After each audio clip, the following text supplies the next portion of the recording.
segundinho. Pronto.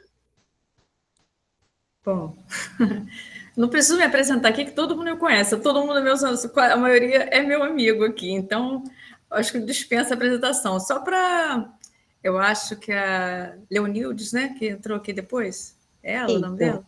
Isso, Isso, pode me chamar Leonildes, de Léo, viu? isso, tá bom, Léo, só você que não me conhece. Não, então, eu sou oftalmologista aqui no Rio de Janeiro, né, me formei pela UERJ, fiz oftalmologia na UFRJ, e a escrita foi um hobby, né, que começou a surgir na minha vida. Eu comecei em 2019 a fazer curso de escrita criativa com um professor do Rio Grande do Sul, da PUC do Rio Grande do Sul, chamado Luiz Antônio de Assis Brasil. Não sei se vocês conhecem. Na verdade, eu nem sabia que existia curso de escrita criativa, tá? Uma vez eu entrando na Travessa, eu vi uma pilha de livros dele que estava sendo lançada, que chama Escrever Ficção. Eu sempre tive vontade de escrever, mas eu nunca achei que eu fosse capaz, né? Eu comprei o livro dele, eu li, eu achei que, depois que eu cheguei ao final, eu falei assim, não, eu acho que eu consigo, porque ele é um manual maravilhoso de escrita, assim. Aí eu comecei a procurar curso de escrita criativa, que foi quando eu descobri que existia isso. Aí aqui no Rio, eu tenho o Instituto Estação das Letras, que fica no Flamengo, e eu entrei no site deles e vi que tinha um curso, um pouco tempo depois, eu fui e fiz um curso rápido de uma semana, que não foi muito bom. Só que lá nesse curso eu descobri que esse professor que escreveu o livro viria ao Rio fazer um curso de um semestre. Um final de semana por mês ele estaria aqui. Aí eu consegui me inscrever no curso e desde então não consegui mais largar dele, né? Nós continuamos uma turma que estamos até hoje. Passamos pela pandemia e o curso que era presencial passou a ser virtual e facilitou para a gente de todo o Brasil assistir, né? Tem uma até de Portugal, um de Nova York, um da Inglaterra. Nós fazemos o curso juntos, ainda continuo fazendo. E nesse curso a gente lê, todo mundo está escrevendo romance, é um curso só de romance, e cada um lê o romance do outro. A gente apresenta, vai apresentando trechos do romance, né? Tanto para o grupo, tem uns exercícios também que a gente manda, o professor corrige, aí aprende a fazer tudo, personagem, cenário,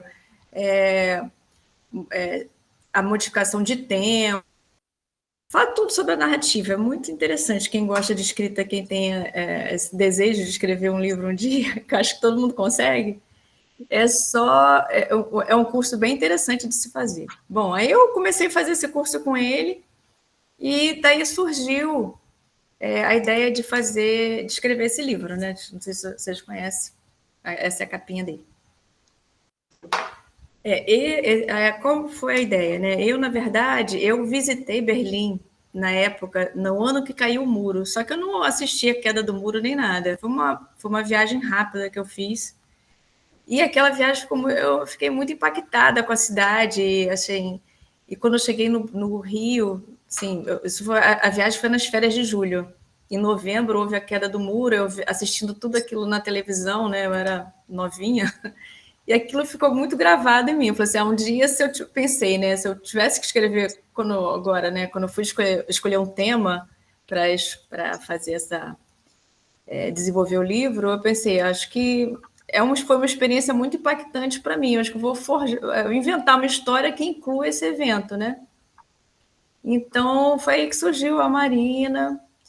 E aí eu queria falar um pouco dessa diferença de classes sociais, dos preconceitos que existem, e não só de classe, e que o preconceito existe em qualquer lugar do planeta, não é só aqui, não é só diferença de classe, não é só de raça. E o preconceito, eu acho que é inerente do ser humano, infelizmente, né? E a gente tem um hábito muito de idealizar, né, o estrangeiro, idealizar tudo que não é daqui, né? Acha tudo que não é daqui é melhor, né? A gente tem esse complexo de vira-lata que acha que tudo que é do Brasil é ruim, né? E eu queria mostrar que não é só aqui que tem coisa ruim, né? Tem coisas ruins em todos os lugares, em alguns outros lugares. No momento foi Berlim que eu peguei para mostrar as coisas boas e ruins também, né? Então aproveitei o material que eu tinha trazido da viagem, assim, cartões postais, guias de viagem que eu tinha daquela época ainda. Se eu quiser, eu vou compartilhando aqui, que eu vou só mostrar aqui um instantinho os guias que eu usei. Espera aí.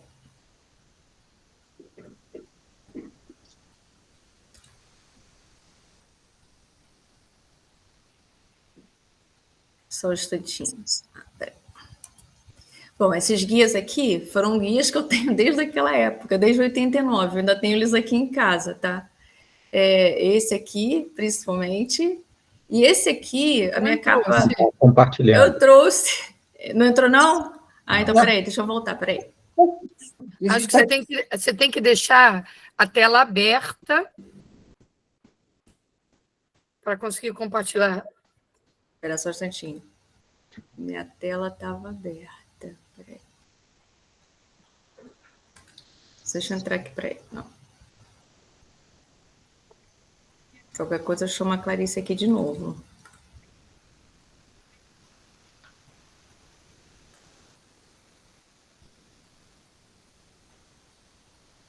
Peraí, deixa eu só dar um grito aqui na Clarice, um instante.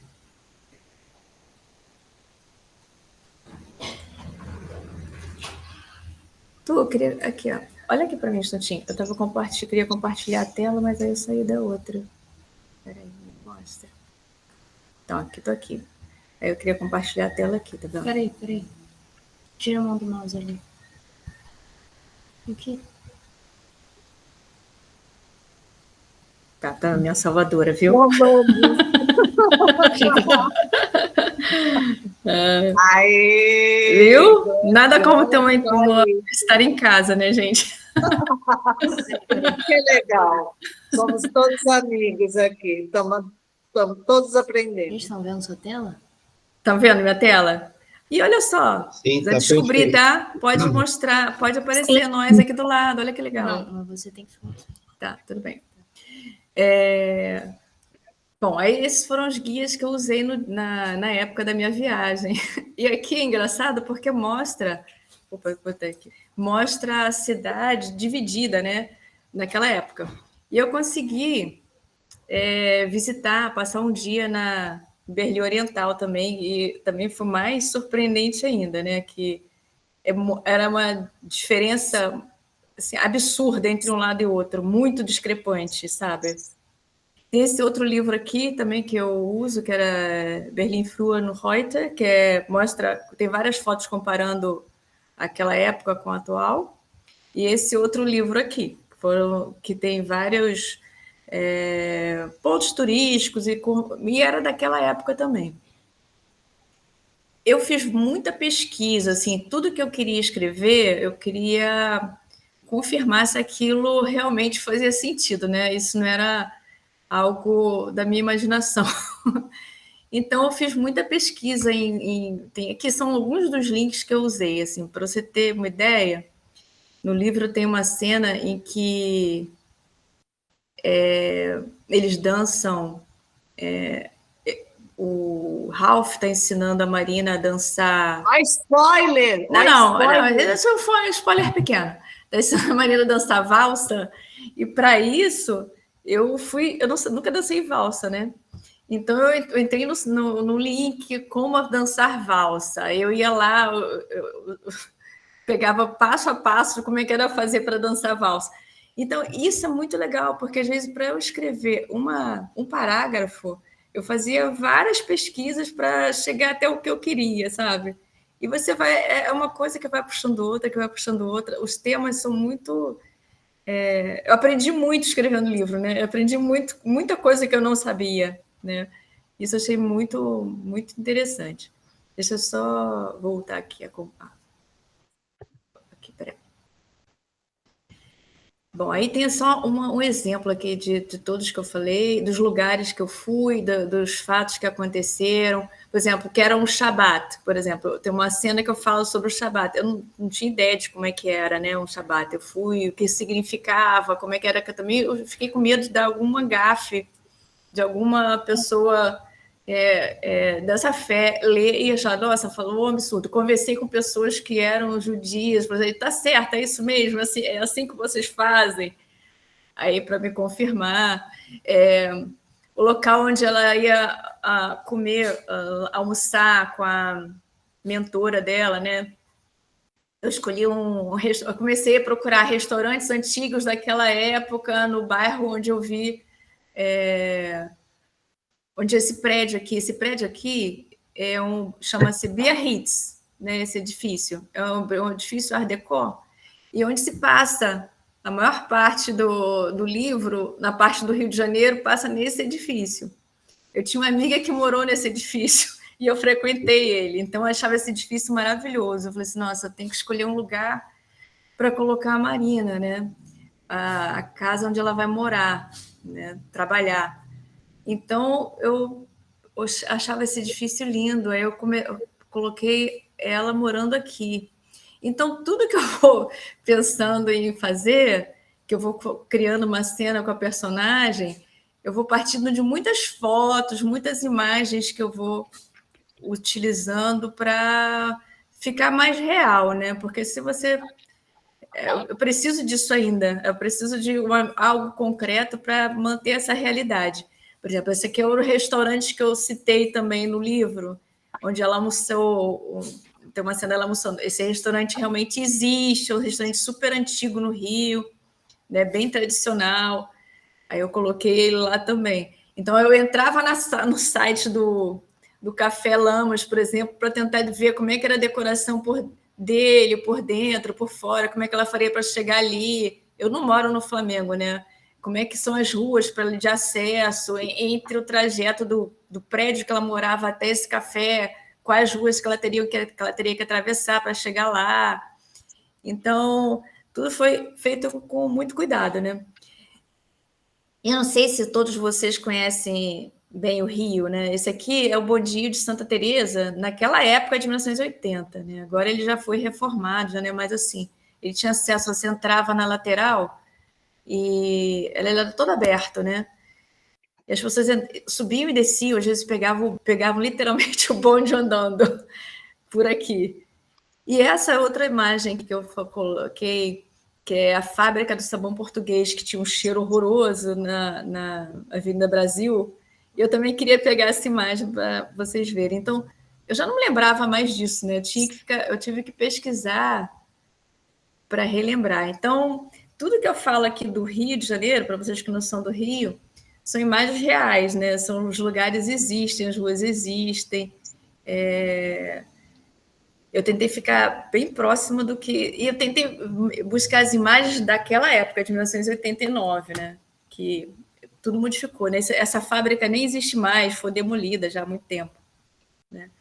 Então, isso eu passava assim, se eu me deixasse, eu ficava assim o dia inteiro trancada até meu marido me chamar para fazer alguma coisa, porque senão não dava nem vontade de sair. É tão divertido que eu tenho que me vigiar para não fazer só isso, sabe? Porque senão a vontade que dá às vezes é de ficar trancada e só sair depois que eu acabar de escrever. Deixa eu ver mais alguma coisa. Mas vocês, Márcio, se as pessoas quiserem ir falando ao mesmo tempo, acho que não tem problema também, né? Tá aberto. Então tá.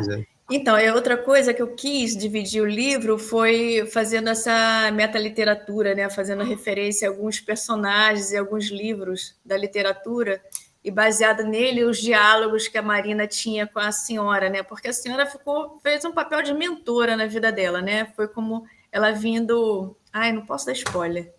Essa senhora é uma mentora dela, então ela era uma pessoa humilde e essa senhora ela foi engrandecendo a vida da Marina através dos livros, principalmente da vivência dela com os livros, que ela era muito crua, né? Então eu coloquei, né, a Emma, que foi do Madame Bovary, eu tento mencionar, né, a Macabeia e Olímpico de Jesus, outro capítulo que é referência à Hora da Estrela. o Raskolnikov do Crime e Castigo, né? Então em cada capítulo, eu vou fazendo referência a alguém. O segundo é esse Henri Paul Pierre Sajou, que é o arquiteto que idealizou, que projetou o Biarritz, era um arquiteto francês que ganhou um concurso no Rio. Então, quis citá-lo também. Esse William Scherer, são pessoas que vocês vão ler, tá? Esse William Scherer, por exemplo, era um jornalista americano que trabalhou na Alemanha em 1930, na década de 30, e ele documentou todo o nazismo, desde o início até a guerra. E também ele é mencionado no livro. Eu falo do Churchill, que faz aquela menção, né, de que quem vence a guerra que conta a história, né? E, assim, por exemplo, tem uma cena no livro que é sobre um salto de asa delta que a Marina faz e tem a visão toda panorâmica do Rio de Janeiro, por exemplo. Eu fui pesquisar também qual a visão... Eu já pulei de asa delta aqui no Rio, mas eu não me lembrava, né, que tem muito tempo atrás. Então, entrei no Google também para ver depoimentos de pessoas que tinham pulado de asa delta, o que eles tinham visto, né? Aí a descrição foi baseada nisso, o que dava para ver, o que não dava para ver da asa delta, né? A zona sul, a zona oeste. E eu falo do Goethe Schiller também. Eu vou pensando, porque, não sei se vocês conhecem esse livro, Eu, Cristiane F., Drogada e Prostituída, 13 anos drogada e prostituída. Foi um livro... eu tinha 13 anos, eu acho, quando eu li esse livro. Todo mundo leu. Todo mundo leu, né? Pois é. Aí eu quis também mencionar, então foi muito legal que eu fui revisitando tudo que eu já tinha lido também, né? Dos livros que eu gostava, né? Falei da Anita Malfatti, que ela também... A Anita Malfatti também ela, estudou arte em Berlim, então também mencionei. Foi mais ou menos uma homenagem aos meus personagens preferidos, né? Falei do Hamlet, falei do Santiago e o Manolin, do Velho Mar, que é do Hemingway, que eu adoro. Também. Machado de Assis, que eu adoro, que eu falei do Jacobina, que é aquele conto do espelho. Não sei se vocês estão lembrados, né? Eu acho aquele conto também fenomenal, adoro, né? Então, fui fazendo referência a todos os livros que me chamaram a atenção também, né? O que eu lembrava, né? E isso foi o que passou o cenário no Rio de Janeiro. Depois que a Marina vai para Berlim, deixa eu tentar colocar mais aqui. Depois que ela vai para Berlim, eu começo a transitar com ela pela cidade. Aí eu mostro as coisas que ela visita primeiro, que, por exemplo, esse palácio de Charlottenburg, ela ficou no bairro de Charlottenburg e o palácio foi o primeiro que ela visitou. Eu visitei esse palácio, eu fiquei assim, é um palácio da época barroca, ele é maravilhoso, ele foi todo destruído e reconstruído, né? Mas ele é lindo demais. E os jardins dele, então, é uma coisa assim especial, assim, ele é todo desenhado. Falei do Wannsee, que tem uma cena também no livro que conta dela no Wannsee tomando banho, né? Descobrindo isso aí, ela fica chocada com... Aqui o povo está todo vestido, mas normalmente tem muita gente pelada, né, na Alemanha. Então ela ficou chocada com as pessoas sem roupa, né? Aí eu falo um pouco dessa cultura do Freikorper que eles têm, né? Que eles dizem que querem ver a pessoa sem eles falam como se a roupa disfarçasse quem a pessoa realmente é. Então, você vendo a pessoa nua, eles acham que você vê a pessoa sem nenhuma proteção, sem nenhum disfarce, né? Máscara. Sem nenhuma máscara, exatamente. Mas pode dizer que é meio esquisito, tá? Porque eles fazem isso, né? Até hoje. Não sei se vocês já foram à Alemanha e já viram. Porque, assim, por exemplo, em Munique tem o English Garten, que as pessoas, na hora do almoço, assim, eles chegam, estendem uma toalha no parque, tira a roupa inteira. inteira. Está no meio do expediente, está na hora do almoço do expediente. Aí tira lá o terninho, a camiseta, a calcinha, o sutiã, deita lá, fica lá uns minutinhos pegando sol. Daqui a pouco ela se veste inteira e vai trabalhar. Eu acho isso meio estranho. Eu achei meio estranho quando eu vi, assim, é loucura. E outra coisa que eu achei esquisitíssimo foi assistir um jogo de vôlei na praia com as pessoas peladas, né? Eu achei, gente, que coisa mais assim, estranha. Você não vê assim, não tem nem, não é nem erótico, na verdade. Isso nem passa por isso. É esquisito mesmo, né? É uma cultura muito diferente da nossa, gente. Eu falei. É que a Marina não foi para Amsterdã. Pois é. Quando eu fui para a Feira Pornográfica de Amsterdã, eu voltei outra pessoa. Eu não conseguia nem abrir o olho. Aquela rua da luz vermelha é muito esquisita, né? O que é aquilo? Em Amsterdã, aquilo é muito estranho, aquilo é muito chocante. Eu acho chocante, acho deprimente aquela rua, sinceramente. Não é puritanismo, não. São cabines. É deprimente demais aquilo. É horrível. Assim, eu acho precisa deprimente. ter muito psique para encarar. Eu acho. Muito estranho. Bom, aí aqui tem esse KaDeWe, que é um shopping, é um shopping, né? É uma loja de departamentos grande da Alemanha, muito antiga. Foi destruída uma parte dela na guerra, mas eles modernizaram bastante. Ela visitou essa KaDeWe, tem andares com comida de todo mundo, é uma loja de apartamento muito, muito farta, muito diferente. Outra cena do livro, um outro momento, ela vai uma parada nesse Siegersäule, que é esse obelisco da Vitória, em Berlim. Em 1989, isso é verdade, aconteceu uma parada, foi o início da música eletrônica. Eles fizeram um festival de música eletrônica que se repete até hoje, mas a primeira vez que aconteceu foi na primeira semana de julho de 89. E na verdade, era um movimento antimilitarista, né? Isso tudo foi antes da queda do muro, né? Então, eles tinham essa palavra de ordem aqui, que era Friede, Freude... Friede, Freude, Neue Kuchen, que é paz, alegria e torta de ovo. Como assim, é uma coisa tipo paz e amor, vamos dizer, né, que eles queriam dizer. Né? Aí as pessoas saem fantasiadas assim na rua, saíam, né? Aí eu peguei a ideia também da fantasia, olhei para aparecer na minha história, né? Então tudo foi baseado nessas coisas que eu via. Essa aqui foi a cena da queda do muro, que é o muro antes da queda, né? O lado oriental tinha esse espaço grande entre o muro e as construções. Esse aqui foi quando o muro caiu, né? Que eles tiraram. Eles tiveram que abrir essa rua. Esqueci o nome dessa rua. Potsdamer Straße está aqui. E depois que o muro tinha derrubado completamente, aí já estava aqui livre, né, o caminho. Essa cena é do povo recebendo os berlinenses orientais quando chegavam no lado ocidental.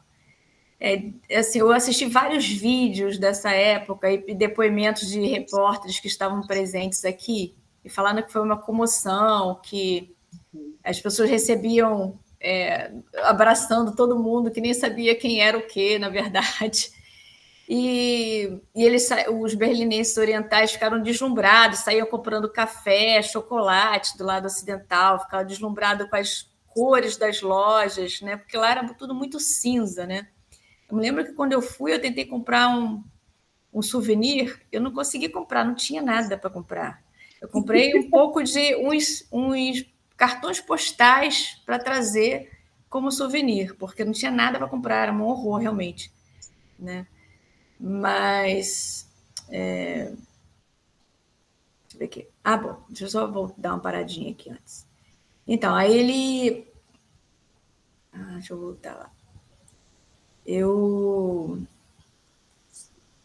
Bom, Aí depois que eles chegaram, aí que começou todo o problema, né? Que no início, na primeira semana, era tudo festa, todo mundo recebendo com maior felicidade. E depois de um tempo, todo mundo viu que as filas dos bancos eram enormes, eles receberam um voucher, acho que eram 100 marcos alemães que eles receberam quando chegava como boas-vindas. Então, eles iam no banco sacar esse dinheiro. Então, a fila dos bancos ficou... As pessoas não conseguiam mais acessar, a cidade ficou muito cheia. E toda aquela diferença, né? Porque o dinheiro deles, de uma hora para outra, o dinheiro da Alemanha Oriental não valia nada, né? As fábricas muitas fecharam, não tinha trabalho, porque a diferença de moeda de um lado para o outro era muito, muito grande, era muito desvalorizada a moeda. E essa queda do muro, na verdade, foi um engano, né? Ele não era para ter sido... O muro não era para cair. Na verdade, foi o... Deixa eu ver o nome. Segundo Chabowski, que foi o porta-voz da Alemanha Oriental, ele foi dar notícia no jornal, na televisão, de que as pessoas teriam permissão para visitar os parentes do lado ocidental. Só que aí um repórter interpelou ele no momento e falou: mas a partir de quando isso vai poder acontecer? Ele disse: a partir de hoje. Aí só que foi interpretado como se não tivesse mais fronteira, e não era isso. O muro, Não fosse ter mais fronteira. E nisso as pessoas começaram a caminhar em direção ao muro e começaram a abrir as fronteiras, né? Os lugares do Portão de Brandemburgo, e as pessoas começaram a vir para cá, mas no início foi uma má informação. Na verdade, antes começou a ter algumas manifestações contra a política da DDR, né? Começou a ter uma manifestação em Leipzig, foi a primeira, e ele... para tentar... As pessoas queriam mais democracia, não estavam querendo mais aquela repressão toda, né? Queriam votar, queriam ter direito... Não queria... Tinha a Stasi, né? Que era a polícia repressora do lado oriental, né? Que tinha tantos filmes na época da Guerra Fria, né? Só que já estava havendo uma mudança, né? O Mikhail Gorbachev já estava vendo a flexibilização lá da União Soviética, né? Esse Erich Honecker, que ele era o líder da Alemanha Oriental, ele pediu demissão logo depois dessa manifestação que teve em Leipzig, que as pessoas saíram de uma missa e fizeram uma caminhada em direção à Praça Central, com manifestação contra o sistema. E não houve nada contra isso. Aí, dias depois, houve uma outra manifestação na Alexanderplatz, no lado oriental, né, contra o governo também.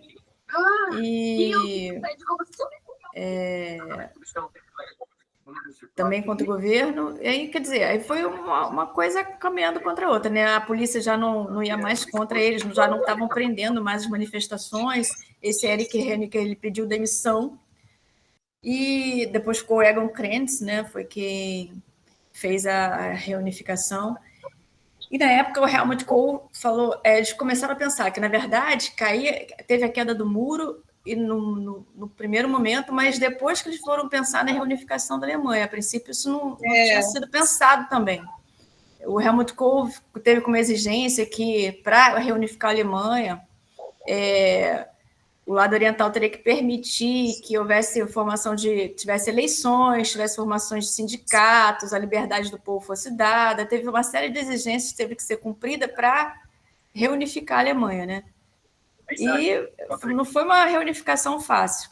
E outra coisa que fala também do regime, que eu tento falar um pouco do regime comunista da União Soviética, da Alemanha Oriental, fala, por exemplo, as mulheres, não era de tudo ruim, na verdade, né? Muita gente ficou com saudade da época Adriana, da Alemanha Oriental. Fecha o microfone um pouquinho, está atrapalhando a Simone.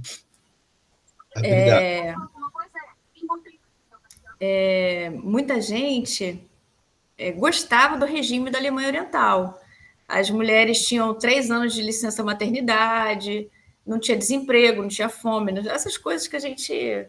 Então, quando a gente ouve a história contada por nós, pelo lado ocidental, monta aquele horror todo do lado oriental, mas, na verdade, não era tão ruim assim, né? Era ruim que não tinha liberdade, né? Mas, assim, eles tinham outras vantagens que não são mencionadas atualmente, né? Que foi E que pelo menos essas hoje, reportagens aqui no Brasil, a gente luta por isso. luta por isso, exatamente. É claro que a liberdade é o bem supremo, né? Ninguém pode tirar isso, Não, mas eles tinham coisas que podiam ser utilizadas, né? valorizadas. Atualizadas, né? Bom, então é isso. Foi mais ou menos o que eu tinha para falar para vocês. Eu não sei. Ah, no Wannsee, teve a conferência do Wannsee, que eu não sei se vocês já ouviram falar também, que foi lá que foi criada a Câmara de Gás, né? Foi pensada a forma de exterminação em massa dos judeus. Foi nessa conferência lá que eles decidiram construir as câmaras de gás. Que eles queriam acelerar o processo, porque já estava. A guerra já tinha passado os anos, né? e era muita quantidade de gente. Então, eles queriam matar em massa, e ele foi uma forma mais eficaz assim, e econômica para eles, né? E aí eles faziam aquele horror que a gente conhece até hoje, né? Sim. Então é isso. Acho que a Marina é um romance mais ou menos de formação, assim, o Muros, né? Ele conta desde a época dela aqui, passando por várias experiências no Rio e em Berlim. Assim, eu espero que vocês gostem. Quem não leu ainda, que for ler. Posso fazer uma pergunta, Mar? Claro. Ah, tem mais uma coisa para mostrar, mas pode fazer a pergunta. Não, mostra e depois eu faço. Não, o que eu queria mostrar aqui, que é outra coisa que eu falo no livro, é desse Weihnachtsmarkt, que é a feira de Natal alemã, né? E é outra cena, que é uma coisa linda de se ver. Magnífico. Né? É muito lindo. Tem todas as cidades da Alemanha, praticamente, né? Eles fazem até concurso para ver quem exato. mais. É lindo demais. Bom, era isso que eu tinha esquecido de mostrar a Weihnachtsmarkt. Só isso. Posso perguntar? Claro. Tá. Sim, eu queria saber, assim, a construção da Marina em termos assim do temperamento dela, porque quando eu li o livro, eu vi uma Marina jovem, imatura, né? E depois ela adquirindo essas experiências. Eu não vou dar spoiler, né? Mas é assim. Em que você se baseou para desenvolver a personalidade da Marina? E quando eu paro, eu faço eu paro para pensar no personagem, eu faço uma ficha dele, assim, eu penso em tudo, desde as características físicas até a personalidade, como ela reagiria em determinadas situações, a roupa que ela usaria, tudo isso eu paro para pensar o que vai ser, né? E é isso, na verdade, a gente aprende essa construção de personagem, né? Em alguém? Agora sim. Não. Agora, que eu penso é o seguinte, assim, eu tenho filha adolescente também, né? A minha filha tem 19 anos. Então, assim, a gente consegue imaginar a atitude que seria tomar a minha filha está gritando aí já que está me ouvindo. Em determinadas situações. E eu ia falar outra coisa, esqueci. Daqui a pouco eu me lembro. Então é isso. Eu fui pensando nela nessas situações que ela vai se passando, né? Mas a Marina é excelente. Ela me lembrei. Assim, por exemplo, no início, por exemplo, a construção das frases, ela não tem muita elaboração de pensamento, as frases são mais curtas, o pensamento dela não é muito aprofundado, é mais superficial. Mais para o final do livro que vai melhorando essa parte, porque ela vai amadurecendo. Então, até isso a gente tem que tomar conta quando vai escrever, né? Que não adianta botar um raciocínio elaborado numa personagem de 17 anos ser inexperiente, que não vai ser... Ninguém vai acreditar, né? Ninguém vai acreditar naquele pensamento. Então, isso também é uma coisa que a gente tem que cuidar, para o personagem parecer real, né? Então, ser coerente, né? Não posso colocar ela pensando muito aos 17 anos, que não vai ser verdade. Simone, o Osvaldo Osvaldo gostaria de falar. Oi, tudo bom, Osvaldo? Eu não estou ouvindo. Ah, assim. Ah lá. Eu estou tomando vinho porque aqui em São Paulo está frio demais, demais. Tá, Ah. eu estou com 11 graus aqui. Nossa, E aí que- estou comemorando também o livro o seu livro. Mas eu queria falar 3 coisas. Eu não sei se ele é o todo de quem realmente gosta de escrever. Porque escrever é um vício, né? Sim, pior que é. E ele é cansativo, dá calo na bunda. Aham. Mas eu não sei, eu acho que a gente escreve para a gente e não escreve para os outros. Sim, E se os outros gostarem, ótimo. com Agora, se certeza. eles não gostarem, o problema é deles. Na verdade, quando eu comecei a escrever, eu nem sabia se eu ia publicar. Exatamente.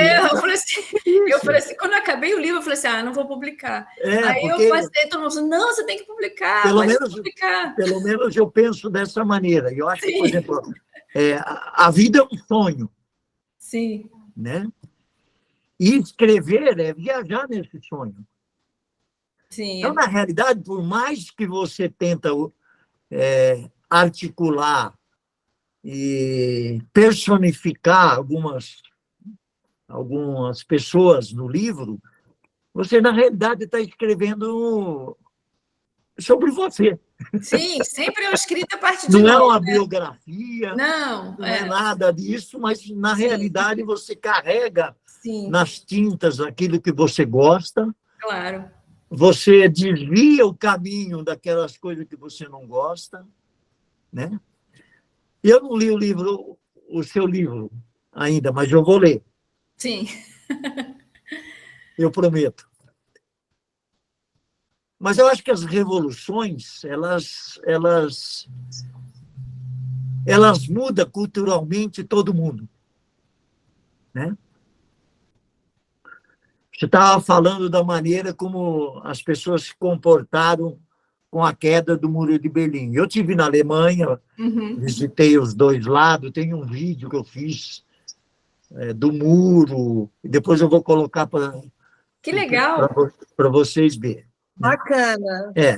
Mas, Legal. por exemplo, se você pega 1968, na França, quando os estudantes saíram à rua e, de repente, virou né, Sim, uma luta geral, tipo estudante, trabalhadores e tudo mais, a cultura e a arte ela começou a trabalhar em cima do sonho e das perspectivas que as pessoas tinham, né?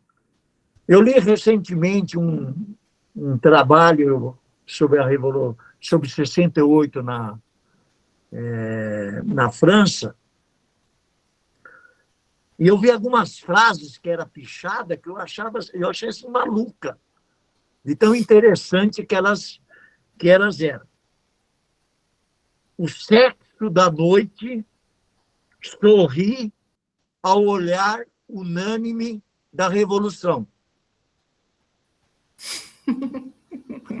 Eu vou repetir. O sexo da noite sorri ao olhar unânime da revolução. Né? Tem que parar, tem que ler várias vezes para entender essa frase. Exatamente. Outra que eu vi. Viver sem horas mortas e gozar sem entraves. Isso É verdade. aparecia pichado no muro das universidades, na muro do... Então, as revoluções, ela catalisa e joga as pessoas centenas de metros na frente do dia a dia que ela está acostumada. 2 mais 2 não são 4, Sim. puxava em 68. Então, quer dizer, a gente aprendeu a vida toda que 2 mais 2 são 4. Né? É verdade. E aí você vê uma pichação que que fala que 2 a 2 não são 4. Então, é umas coisas que... E no Brasil, em 64, essa questão da expressão cultural, ela apareceu violentamente, né? É proibido proibir. A gente tem essa informação, né? Exatamente. Então, eu acho que Até na minha época chegou essa informação. Eu sou de 65, eu nasci em 65. Então, eu passei essa fase sem conhecimento. Quando eu estava na pré-adolescência, essa revolução aqui no Brasil ainda existia, com as músicas, Geraldo Vandré e a turminha toda, tal, a gente acompanhava, a gente não sabia o que era, mas a gente cantava junto, né? Então, ela muda costumes, né? Sim. Exato. Oswaldo, manda para a gente a lista de frases que você viu. Coloca lá no grupo para a gente ter conhecimento. Não, a gente pode debater. Eu, como psiquiatra, adorei as frases. Também. Eu vou precisar de muitos dias refletindo nelas para entender. Eu não tenho essa capacidade de entender assim, não. Mas na Alemanha também, na queda do muro, ela apareceu frases assim malucas, né? Eu quero ver, coloca na lista lá no nosso grupo. Eu coloco. Não, mas eu vi aquela outra lá. Carla que quer falar agora. Né? Quero. Não, eu queria fazer uma pergunta para a Simone. Chegou com a entrevista? Peraí, eu acho que tem que alguém desligar o microfone. A pergunta é a seguinte: se eu queria saber de você, durante o processo de escrita, como é que você... O carro está sentadinho, tá? Rio de Janeiro está comigo... Pronto, vai. Então, na verdade, durante o teu processo de escrita, que eu imagino que deva consumir uma energia no sentido amplo da palavra, né? De tempo, de tudo, o quanto você consegue manter o prazer da leitura de outros livros, porque esse é um grande temor que eu tenho, como uma pessoa apaixonada por leitura, e que comecei a escrever muito pouco, com pouco estudo, mas intuitivamente, e tenho muito medo que a escrita me gere, diminua o meu prazer da leitura, porque na medida que, de certa forma, a gente conhece, quer dizer, você estudou, você vem estudando o processo de escrita, né? E imagino que isso tire, entre aspas, um pouco do... Isso aconteceu comigo, na verdade, eu escrevi um conto que teve um prêmio que era um curso de escrita. E uma aula do curso de escrita, por exemplo, era sobre como você faz o título de um livro, que tipo de compromisso você está travando com o seu leitor. A partir desse dia, eu nunca mais passei por um título sem olhar com outros olhares, porque eu não tinha eu nunca tinha pensado sobre o título. E depois foi me dada uma instrução de que ele era um contrato com o leitor. Em que medida a tua instrução e o teu conhecimento de tudo sobre escrita modificou a sua forma de ler, para melhor, para pior, tirou alguma naturalidade? Não, para mim não tirou nenhum prazer da leitura, né? Você sabe que eu leio bastante, eu adoro ler. E, assim, a leitura me complementa muito para a escrita. Por exemplo, esse livro que eu estou escrevendo agora, eu já li, sei lá, uns 10 livros, só de livros que têm temas semelhantes, né? O que eu quero escrever. Ó, spoiler! Não, o próximo livro fala muito sobre maternidade. Então, eu estou lendo vários livros sobre isso. E, agora, eu li um livro que chama Para Ler como Escritor. Esse livro... Eu tenho vários livros de escrita criativa aqui. Esse livro de Para Ler como Escritor foi logo que eu li depois do Assis. Ele me tirou um pouco o prazer da leitura naquela época, mas aí eu parei de ler ele e voltei a ler os meus livros. Ou seja, não, esse eu não quero. Eu parei de ler, porque realmente, se você ficar para analisar tudo, aí fica sem graça, fica empacada a leitura, né? Então, eu não analiso. Eu tento ler por prazer mesmo. Agora, quando eu paro numa frase que eu achei muito interessante, aí eu não resisto, eu vou lá e anoto, né? Como inspiração para algum momento. Mas eu continuo lendo, assim, não me atrapalhou. Eu gosto muito. Você sabe, você é minha companheira de leitura. A Adriana, acho que quer perguntar alguma coisa, né, Adriana? Sim. Oi, Simon. Oi. Isso aqui complementando a pergunta da Eu Carlinha, achei realmente chiquérrimo, não né? se preocupe. Porque nós já somos amigas há 30 anos. Verdade. Então, nós gosto também. temos todos os tipos de apelidos. E, na realidade, Carlinhos, eu acho que essa tua observação, você já até sabia essa resposta que ela está dando, porque uma das coisas que eu mais admiro na Simone é que, apesar de tudo que ela tem de trabalho, de convivência com os filhos, aquela coisa toda, ela sempre tem um tempo para ter um livrinho diferente. Você pode ir qualquer horário, qualquer dia da semana no consultório, que ela está com um livro diferente, e ainda por cima inventa de fazer curso sobre escrita criativa, ainda descobre essas coisas que a gente nem imagina que existam, né? Ainda convido os amigos, hein, André? Que eu já te Não, e ela várias quer vezes. obrigar os amigos a fazer também. Eu falo, cara, eu não tenho tempo para isso, entendeu? Eu não sei como você consegue. Mas a minha pergunta, ela é relativa aos personagens que você cita no livro, né? Da sua vivência de leitura, aquelas coisas todas. Você tinha ideia que você iria citá-los? Ou eles foram acontecendo à medida que as coisas foram... Você foi vivenciando e aí você sentiu aquela necessidade de incorporar no conhecimento da Marina, na maturidade da Marina, a maneira da mentora dela. Também não posso dar spoiler, que eu já li o livro.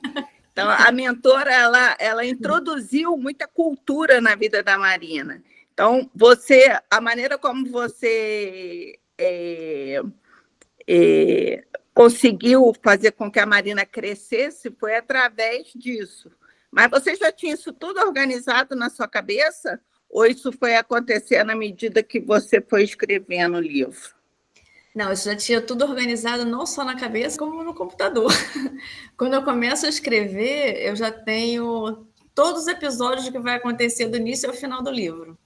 Esse aí é o que a gente aprende no curso, né? Esse método é assim. Primeiro, a gente faz uma sinopse bem sucinta, de um parágrafo do que você quer que aconteça, das coisas principais que você quer que aconteça. Um parágrafo que tem que conter questão essencial, conflito do personagem. Tem uns quesitos que você tem que cumprir nesse parágrafo. Depois você desenvolve um resumo do que você quer escrever. Um resumo, sei lá, uma página. A partir desse resumo, aí eu escrevo os episódios. Então, tudo que eu quero que aconteça na história, eu vou anotando o que vai acontecer ali. Aí depois eu vou desenvolvendo. Isso não é uma coisa fechada. Teve episódios que eu não coloquei, teve episódios que eu acrescentei ao longo da história, mas está tudo ali. Por exemplo, esse livro que eu estou escrevendo agora, eu já sei ele do início ao final. No final de semana eu acrescentei algumas coisas no meio dele, algumas cenas que eu queria que acontecesse, que eu modifiquei, mas a estrutura bruta dele eu tenho do início ao fim, entendeu? Então, para começar, eu já faço assim mesmo, tenho todo ele esquematizado. Né? Fica mais fácil, senão acho que eu ia ficar perdida. Sim, com certeza. Por isso que eu estou querendo saber se tem essa técnica. Assim. Sim, a gente vai anotando. Essa é a orientação da técnica da escrita. O meu filho fala que eu não invento para escrever, eu só aumento. Isso, exatamente. É verdade. Alice quer falar? Ai, queria. Primeiro, boa noite. Boa noite. Sou novíssima no grupo, convidada aí pela Si. E eu ia só completar que das atividades dela ainda pedala, ela é ciclista. E pedala bem. E aí, Eu vi esse livro sendo construído com ela, né, Si? Ah, A verdade. gente pedalou várias Isso é muito vezes, engraçado. discutimos os capítulos, ela discutia com as amigas o que impactava ou não. Enquanto eu estava subindo, a É gente uma se pedala mulher e aqui na. tanto. A gente pedala aqui na vista chinesa, aqui uma montanha, né, que vai em direção ao Isso. Cristo. Aí eu vou discutindo com as minhas amigas durante a subida. O que elas acham de uma cena tal, se Eu ela me lembro. Eu me várias lembro dela, coisas. eu me lembro dela dizer, não vou publicar, vai sim, se não quiser eu pago, porque maravilhoso. Mas Uma a princípio eu escritora nem e queria, tanto. né, Alice? Eu nem queria publicar, né? Não, mas é um dom que a gente tem que compartilhar. Faz Foi bem muito para os divertido. outros. Mas o processo é bem divertido. O processo, assim, É. a gente pedalando e discutindo se a pessoa vai ser divorciada, ou se vai casar de novo, ou se vai ter o romance, qual vai ser, se vai ter traição ou se não vai ter. Isso é Muito legal. bom. Aí, então, esse livro foi construído com várias vozes, assim, várias pessoas opinaram. Os agradecimentos na primeira página, né? Tem muitos agradecimentos ali. São 5 Não. capítulos só de agradecimento. Não, mas ela já tinha tudo na cabeça, tudo pronto, tudo. E várias vezes ela refez, ela não várias gostava, muitas e muitas vezes. Sim. Mas Então, a história, esse romance é muito gostoso de ler. de ler, Eu exato, é adorei. leve. Ele prende você, ele não é enfadonho, ele é dinâmico, então ele acrescenta, ele tem vários fatos, tudo. Olha, eu adorei. Eu fico feliz. Ai, sim, desculpa, mas ainda fica um mistério no final, que as amigas têm um certo mistério para quem ainda não leu. Não, por favor, nada de spoiler, senão ninguém me compra, né? Exato, quietinha aqui, vocês têm que descobrir. Simone, eu não sei se você teve essa experiência, Não. mas depois que você escreve, a briga começa com o editor. Ah, sim. Porque se depender do editor, se torna um livro dele e não seu. Porque ele quer mudar tudo. Sim. Mas olha, até que não teve muita modificação, não. Até que ele foi parcimonioso, assim, né, nas mudanças. Agora, o que eu fiquei muito feliz... Deixa o Vladimir falar aqui. Eu fiquei muito feliz de ver, rapidinho, é que as pessoas que não tinham hábito de leitura, muitas pessoas que eu conheci que não tinham hábito de ler, leram o livro com facilidade. Isso eu acho muito legal, porque eu estou sempre empurrando o livro para as pessoas, né? E quando eu consegui fazer, porque isso você dá um livro que a pessoa consiga ler e gostar, que seja fácil, é um incentivo para a pessoa continuar lendo outros livros, né? Isso é muito legal. Deixa o Vladimir falar. Olá, boa noite. Vladimir de Brasília. Em primeiro lugar, assim, um prazer falar com a Simone depois de tanto tempo. Nós fomos colegas da UERJ. E o que me marcava na Simone, que até hoje eu me lembro bem dela, é a atenção que ela dava às nossas conversas, né? Então, eu acho que isso refletia muito, porque eu, particularmente, me sentia plenamente ouvido, né? E isso é muito bom. Então, assim, Simone, antes de tudo, um prazer imenso. Eu estou adorando com você, tá? E a minha pergunta nesse universo maravilhoso aí da escrita é o seguinte, como o Oswaldo comentou, né, a escrita sempre é uma coisa muito pessoal. E o que a Simone mudou depois do livro, né? Como é que a Simone, como autora, mãe, médica, qual foi os principais descobertas que você teve depois desse processo de escrever, que é sempre um processo de autoconhecimento, né? Você imagina outros mundos, outras experiências, né? E você acaba vivenciando isso. Então, assim, nos fala um pouco sobre isso, porque isso nos ajuda a incentivar todo mundo aqui a ler mais e gostar mais de escrever também. Olha, primeiro foi uma grande surpresa as pessoas lerem. Eu, no início, eu tinha morrido de medo de dar para alguém para ler meu livro, né? Eu falei, gente, eu vou dar a pessoa para ler esse livro, a pessoa vai perder tempo, a gente está lendo o livro lá do Machado de Assis, que é muito melhor que o meu, e vai perder tempo lendo meu livro. Mas eu vi que as pessoas gostavam, e isso assim, foi me deixando mais confiante, na verdade. Eu acho que no início eu era, assim, tinha muito mais insegurança. Acho que esse próximo livro que eu estou escrevendo já vai estar mais maduro. Assim. Eu tinha muito mais medo de me expor, medo de dizer o que eu penso, medo do que a outra pessoa ia julgar. E depois que eu escrevi, que todo mundo leu, assim, as pessoas estão cada vez mais lendo e comentando. Tem gente que gosta, gente que não gosta tanto, é normal.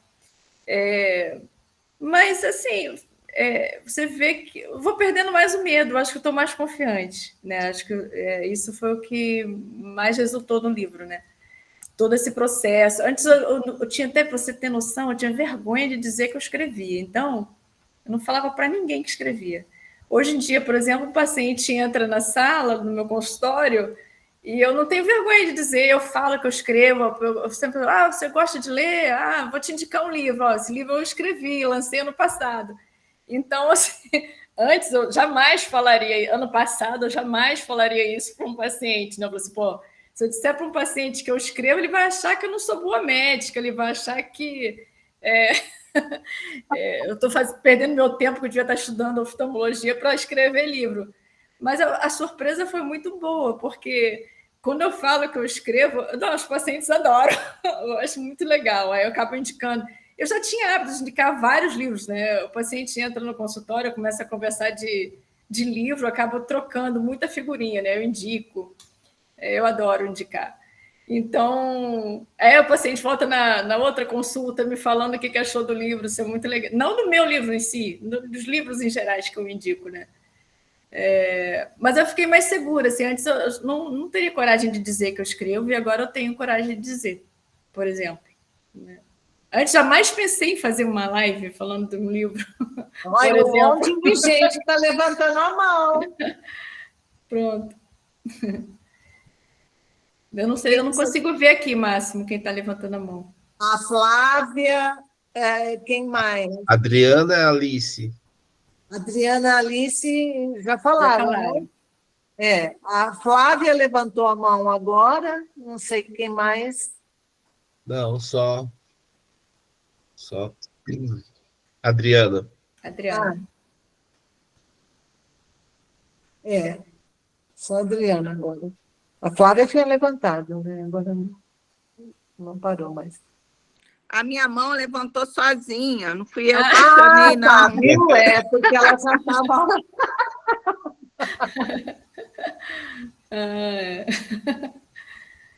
Então, eu posso fazer um comentário, então? Isso que a Simone falou é importante, né? Eu acho que médico tem essa coisa de que só pode fazer uma coisa.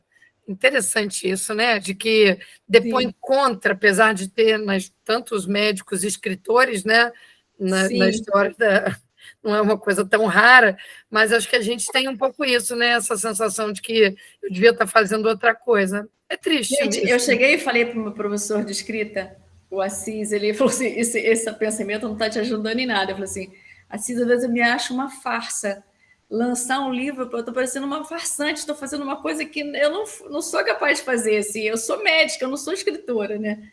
Aí eu disse, Simone, para com esse pensamento que você não está te ajudando em nada. Aí eu comecei a abraçar esse pensamento. Não pode abraçar, porque, na verdade, nós temos uma personalidade múltipla. A Simone médica é uma, a mãe é outra. Então, você não pode ser mãe também, porque você é médica, né? Então, não pode ser casada porque você é médica, não pode ser esposa. Então, nós somos múltiplos. O que acontece é que a gente não se permite ser múltiplo, né? Parece uma ostentação. Não, a gente dá conta do recado, sim. É só fazer o que a gente quer. É verdade.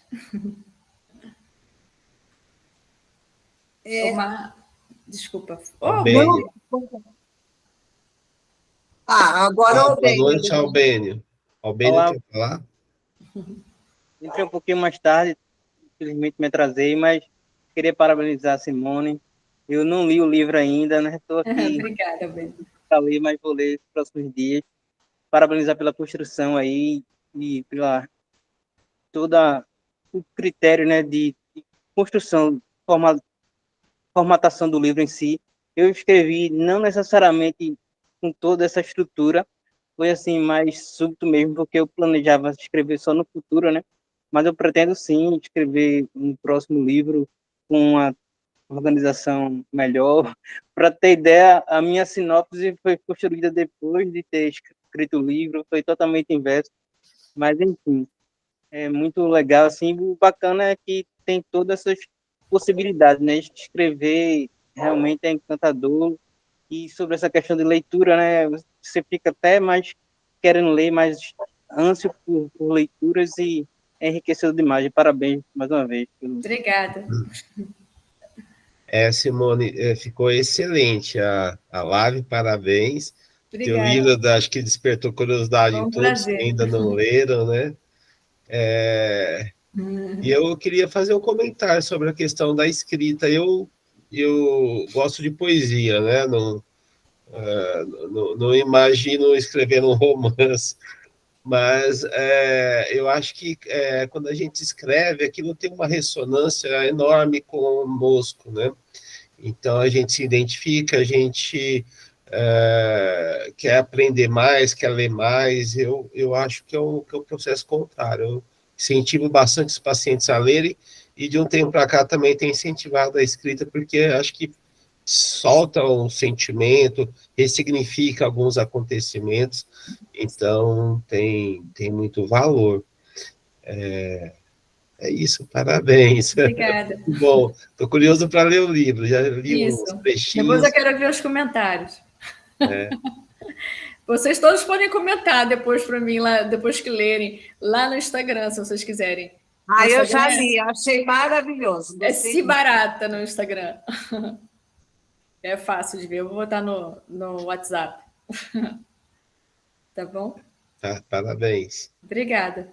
Aí eu não sei, se alguém tem mais alguma pergunta, se a gente pode encerrar, já deu 9h10 agora. O espaço é livre, viu, Simone, de ultrapassar, fica a teu critério. Não, eu fico à vontade, eu estou aqui. Eu planejei falar, eu já falei, mas aí depende de vocês. Eu não tenho tempo, para mim eu estou tranquilo. Simone, a sua live foi a que mais deu coro. Mas está no começo, né, Sofia? Olha só, Márcio, você pode pegar o Vladimir para representar lá em Brasília e a Adriana lá em Colatina. Eu fico aqui em São Paulo. Os dois. Tá, os dois. Dois sobrenomes. Sim. Dois sobrenomes de destaque. Nossa, ficou... Para disseminar lá em Brasília e a Adriana para disseminar em Colatina. Chamar mais colegas para participar do noso grupo. Com certeza. As primeiras reuniões realmente foram assim bem tímidas, né, Marcos? A terceira, né, Sofia? A gente teve mais apresentação. Não, e outra, não tinha números de participantes ainda, pessoas e tal, mas ainda estou sentindo falta dos universitários. Mas vão chegando, as pessoas vão chegando, porque é difícil mesmo, né? Não, aquela moçadinha lá me empolgou, viu? É difícil, você sabe. Assim, esse pessoal que eu conheci lá em Tocantins, né? Além da faculdade, que já todos se lembram, é bem puxado, a maioria deles dão aula também, cursinho para pagar a faculdade e tudo. Então, eles não têm como, né, interagir. Tenho conversado com eles, vão participar, mas é aquela correria da faculdade, né? E a maioria trabalha também, tem que conciliar o período integral com o trabalho noturno. Assim, na nossa enquete, a gente começou, primeiro acho que foi às 7 horas, né? Primeira, segunda reunião, e a gente viu que a maioria das pessoas, algumas não conseguiram chegar a tempo de começar, e a maioria das pessoas preferiu às 8. Então, a gente percebeu que esse novo horário melhorou, pode ter melhorado também, além da Simone ser muito carismática, né? Tem muitos amigos, é muito querida, conheci ela há pouco tempo, mas é uma satisfação.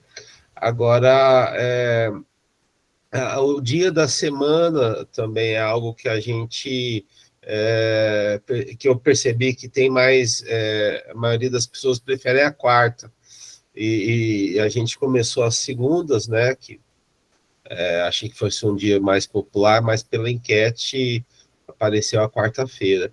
E a gente vai testando, a ideia é que tenha opção de horário, tenha opção de dias da semana para que todos possam, né, participar. Eu acho que quarta deve ser melhor mesmo, né? Porque é difícil, segunda-feira você já está começando a semana, né? Eu acho, quarta. Você gosta também, Sofia, de quarta? Hã? Você gosta de quarta também? Eu gosto da quarta, eu prefiro, para mim é melhor a quarta. Na a maioria das segunda, pessoas prefere o quarto. eu vou para o hospital, aí eu quarto. volto muito rápido, eu moro no meio do mato, e fica difícil de chegar aqui. Quando é inverno, eu subo uma serra aqui, que você tem que ter farol no carro, porque tu não enxerga nada. Sabe como é que eu faço? Não tem acostamento, aí eu vou em cima das taxinhas. Porque aí a taxinha reflete no farol do... Mas se vier carro ao contrário, eu estou morta, né? Então... Eu até evito de sair à noite, porque a estrada é muito perigosa aqui, né? E para mim, na segunda... Aí, na quarta, eu não trabalho no hospital. Então, para mim, ficaria bem melhor até, né? Mas eu estou aqui, estou firme. Isso.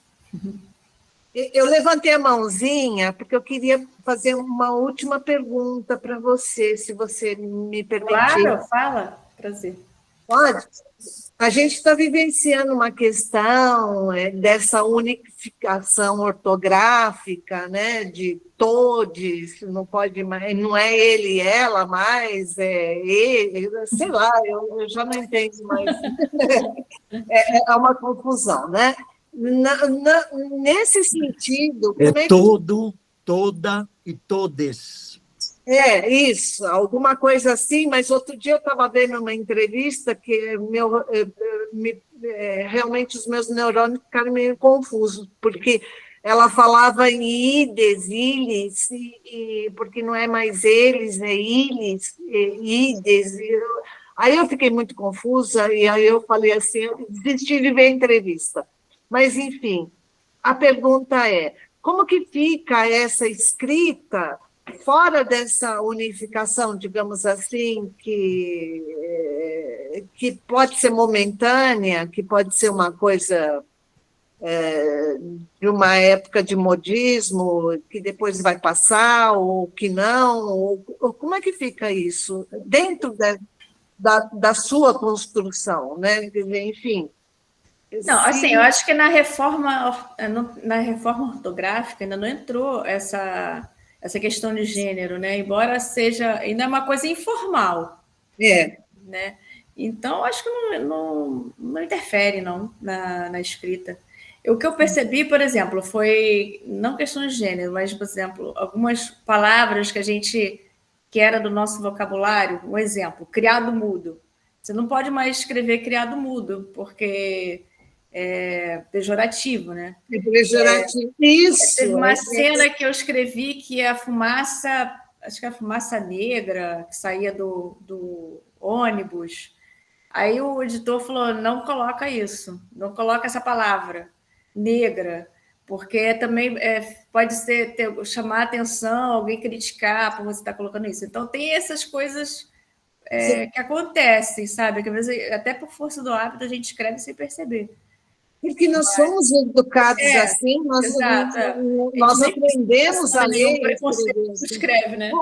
Mas aí a pessoa, quando faz a revisão, fala, ó, não pode colocar criado mudo, não pode colocar fumaça negra. Né? Então tem que haver esse cuidado. Tem que haver. Nossa, mas aí o editor ajuda, porque a gente escreve da maneira que a gente sempre escreveu, e aí ele modifica lá o que ele acha que tem que modificar para não agredir ninguém. A gente está vivendo uma época complicada, né? Acho que daqui a pouco vai normalizar mais isso, né? Toda época de mudança é difícil, né? Daqui a pouco se estabiliza mais, né? Eu também acredito. Daqui a pouco vai entrar a gente tem que ir para o extremo para depois voltar para a média, né? Para a média. É normal, acho que isso é normal. Não, mas era uma curiosidade minha. Não sou escritora. E aí eu fiquei pensando, né? Falei, nossa, mas deve ser um sacrifício, justamente na parte, por exemplo, do criado mudo, fumaça negra, são coisas que a gente utiliza desde que a gente nasceu. Sabe, na cartilha Caminho Suave, que todo mundo meio que pegou essa fase aí, ou pelo menos a maioria pegou a fase do, né? Falou, não, agora existe essa construção que a gente tem que tomar cuidado até para conversar e tal. Eu falei, para escrever, a escrita, ela fica registrada, né? É que nem uma fotografia. E aí eu falei, pronto, agora que eu não escrevo mesmo, eu vou plantar aquela árvore. Mas muito o que existe agora também é o lugar de fala, né? Por exemplo, nas redes sociais já existe manuais de politicamente correto. Sim. Da maneira como você se comporta na fala e na escrita. Por exemplo, na USP já se começa, já é mais ou menos como se fosse claro a utilização do todo, toda e todos. Por causa da comunidade universitária, porque aí você consegue trabalhar com as diferentes ideologias de gênero, né? Sim. O problema é quando você não concorda com a... bom, aí Não é? Porque, por exemplo, se você... Não é que você não concorde com o gênero, com a modificação ou a inclusão. Você não concorda com o sacrifício que você vai ter que fazer para reaprender toda essa porcaria que você não tem nenhum preconceito, nunca teve, e vai ter que se policiar e até ser vitimada por uma questão, digamos assim, de época, né? Que a gente sabe que é de momento, ou, enfim, pode até ser duradouro ou não, mas está sendo conflitante nesse momento, né? E aí eu falei, a escrita ela fica lá, registrada, né? Então, foi importante esse comentário que você colocou, essa tua colocação me exemplificando que tem um editor que ele está atento. E tem muito essa questão de lugar de fala, por exemplo, está muito debatido também. Por exemplo, se eu como branca, eu não poderia escrever sobre um personagem negro, porque eu não estaria vivenciando, não teria a experiência de uma pessoa negra para escrever, né? Essa etnia. Então tem muitas coisas que não é que você não possa, você até pode escrever, mas você pode receber críticas, né? Porque você corre o risco de estar escrevendo uma coisa que não é real. O que essa branquela entende? Mais ou menos assim. Existe isso, né? Mas por um lado até branquela tem razão. Não, né? Caucasiana. Ninguém aqui brasileiro é branco de verdade, né? Que é tudo uma mistureba, né? A gente não é branco. Não é. Então, mas foi importante essa explicação para mim. Era uma curiosidade que eu tinha, porque Até se eu for entrar na escrita, barraqueira do jeito que eu sou, já viu, né? Eu vou plantar aquela árvore, aí vai ficar, não tem problema nenhum. Mas obrigada, Si, me respondeu. Isso, obrigada a você pela pergunta. Oswaldo quer perguntar, né? Não, desculpa, eu abaixei a mão e... Ué, tem que tirar a mãozinha? Ó, vou agradecer a todo mundo aí pela participação, adorei rever meus amigos que eu não via há um tempão, adorei conhecer gente nova, e já são meus amigos agora. E já não tem mais muro. Já não tem mais muro, pois é, já quebramos uns muros aqui hoje.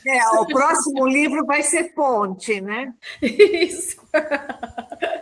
Pode ser, boa essa. Ai. Pronto. Tá ótimo, obrigado, Simone. Obrigada a vocês. Foi a maior gravação que teve, ó. Legal. Boa noite, Simone. Boa noite, tá? Obrigada. Parabéns. Mas o máximo eu falei é verdade, hein? Chama o Vladimir e a Adriana para participar desse grupo direito. Não, com certeza, vamos conversar sim. Beijo, tchau. Beijo. Tchau, até mais.